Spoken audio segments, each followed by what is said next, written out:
Chaque visite du roi en Europe est l'occasion pour lui de renouer avec la communauté marocaine immigrée. Et au moment où l'on parle de plus en plus du vote des immigrés aux élections locales et municipales, le roi rappelle à chaque fois son opposition farouche à ce principe. Il est en effet contre l'assimilation totale de ceux qu'il considère toujours comme ses sujets. La nationalité marocaine s'acquiert en naissant et ne peut jamais se perdre. Quel que soit le cadre de l'hospitalité dans lequel pourront vivre les Marocains en pays européen, j'estime qu'hospitalité, coopération, travail en commun ne veulent pas dire assimilation. Du reste, vous verrez vous-même,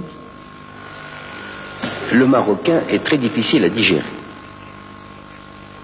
Si on veut vraiment l'intégrer,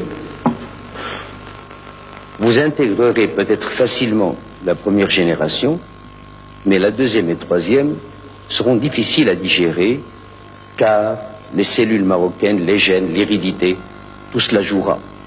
Personnellement, en ce qui me concerne, je suis contre la participation des Marocains aux élections en pays étrangers.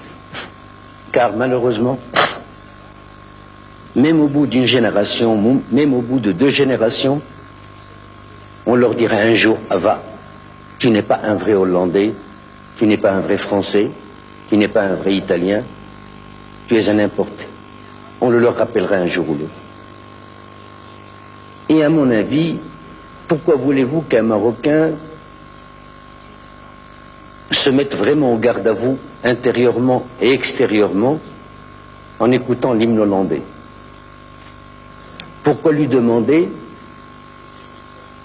30 ans après ou 60 ans après, d'aller comme un Français ou comme un Allemand, le drapeau national sur l'épaule, aller se faire tuer pour l'Allemagne, pour la France ou pour l'Italie?